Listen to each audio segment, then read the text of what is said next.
നമസ്കാരം നമസ്കാരം ഇന്നത്തെ വിഷയം ടെസ്ല കാറാണ്. ടെസ്ല കാറിൻ്റെ ഉടമ എല്ലാവർക്കും അറിയുന്ന ഒരു വ്യക്തിയാണല്ലോ. ടെസ്ല കാറിൻ്റെ ഉടമ എലൻ മസ്ക് ആണ്. എലൻ മസ്ക് ഇന്ന് മുംബൈയിൽ ഫസ്റ്റ് കാർ ഷോറൂം തുടങ്ങിക്കഴിഞ്ഞു. ഇന്ത്യയിലെ ആദ്യത്തെ ഷോറൂമാണ് മുംബൈയിൽ തുറന്ന് പ്രവർത്തിക്കുന്നത്. അത് ഓൺലൈനായി നിങ്ങൾക്ക് എല്ലാവർക്കും അതിൽ ടെസ്ല കാർ ബുക്ക് ചെയ്യാൻ പറ്റും.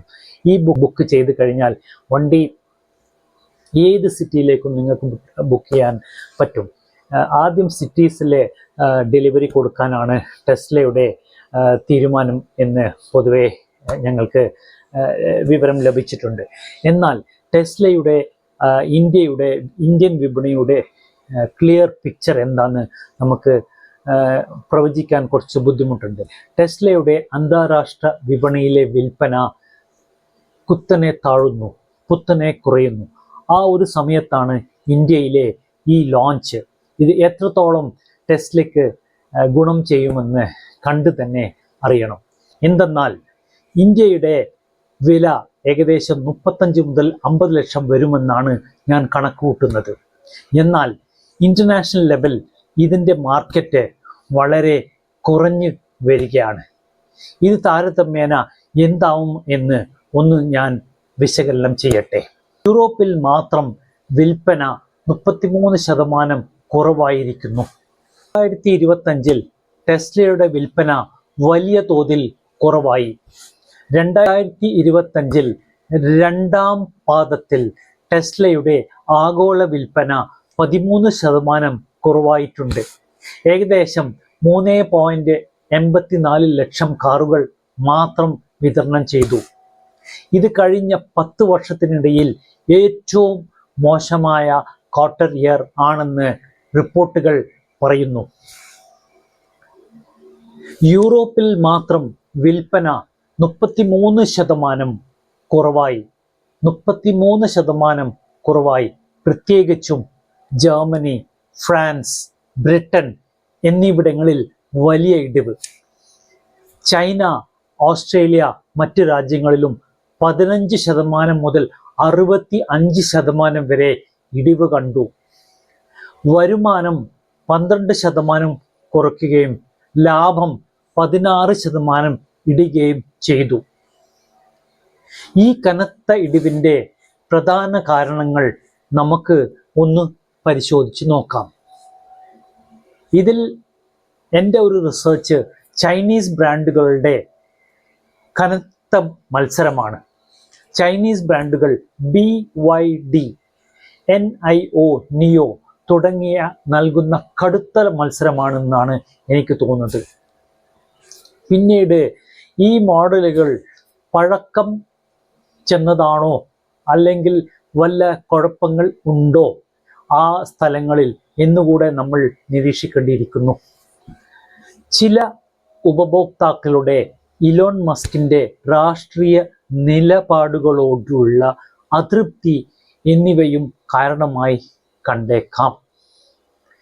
ഇന്ത്യയിലെ വിപണി ഇത് എങ്ങനെ ബാധിക്കും എന്ന് നമുക്ക് ഒന്ന് പരിശോധിക്കാം.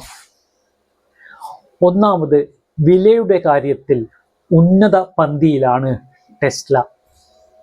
ടെസ്ലയുടെ കാറുകൾ ഇന്ത്യയിൽ 35 ലക്ഷം മുതൽ 50 ലക്ഷം വരെ വിലയാകുമെന്നാണ് പ്രതീക്ഷ. ഇതുവരെ അവർ അതിൻ്റെ റേറ്റ് ഡിക്ലെയർ ചെയ്തിട്ടില്ല. അതിനാൽ ഇന്ത്യയിലെ ഹയർ സെഗ്മെൻറ്റിൽ കാറ് താൽക്കാലികം സെയിൽ കുറയാൻ സാധ്യത ഉണ്ടോ ഇല്ലയോ എന്ന് നമുക്ക് കണ്ടു തന്നെ അറിയണം.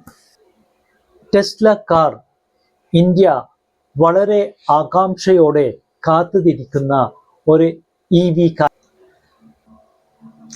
അതിനാൽ ഇന്ത്യയിലെ ഹയർ സെഗ്മെന്റ് കാറിന് താൽക്കാലിക സെയിൽ കുറയുമെങ്കിലും പിന്നീട് ഈ വലിയ കമ്പനി, അതായത് BYD പോലുള്ള കമ്പനി തിരിച്ചു വരാൻ സാധ്യതയുണ്ടെന്നാണ് കണക്ക് കൂട്ടുന്നത്. ടെസ്ല കാറിൻ്റെ വരവ് വലിയ പ്രതീക്ഷയാണ് ഇന്ത്യ നോക്കുന്നത്. ലോകത്തിലുള്ള താളക്കേടുകൾ ഇന്ത്യയിലെ പ്രവേശനം മന്ദീകരിക്കുമോ എന്നൊരു സംശയമാണ്. പ്രാദേശിക നിർമ്മാണം അനിവാര്യമാണ്. ഇന്ത്യയിലെ കർശന ഇമ്പോർട്ട് നികുതി ഒഴിവാക്കാൻ ടെസ്ലയെ പകുതിയെങ്കിലും നിർമ്മാണം ഇന്ത്യയിൽ തന്നെ നടത്തേണ്ടതാണ് എന്നാണ് എൻ്റെ ഒരു കണക്കൂട്ടൽ. അതിനായി ടെസ്ല ചുരുങ്ങിയത് 4000 കോടിയെങ്കിലും ഇന്ത്യയിൽ നിക്ഷേപിക്കേണ്ടി വരും. ഈ നിക്ഷേപങ്ങൾ നിക്ഷേപിച്ചാൽ ഒരുപക്ഷെ ഏകദേശം ഇമ്പോർട്ട് ഡ്യൂട്ടി ഏകദേശം 50% വരെ കുറയാൻ സാധ്യതയുണ്ട്. ഇനി നമുക്ക് ഇതിൻ്റെ ആഗോള സെയിലിനെ കുറിച്ചൊന്ന് നോക്കാം.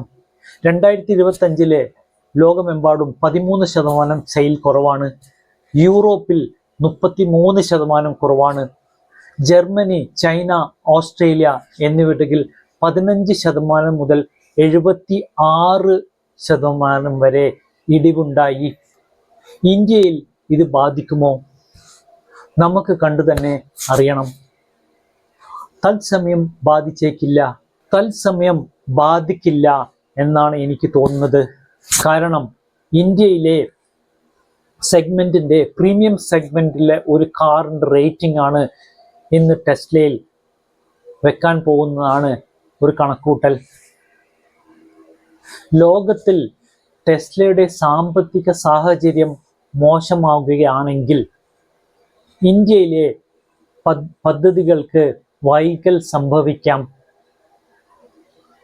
നമുക്ക് ടെസ്ലയുടെ കാര്യത്തിൽ കുറച്ച് ഏകദേശം ഒരു 6 മാസം വരെ പോസിറ്റീവായി തന്നെ കാണാം.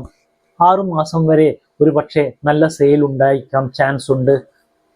ഇത്രയും പറഞ്ഞുകൊണ്ട് ഞാൻ എൻ്റെ ടെസ്ലയുടെ പ്രസന്റേഷൻ ഇവിടെ അവസാനിക്കുന്നു. Signing off, ഹർഷജിത്ത്.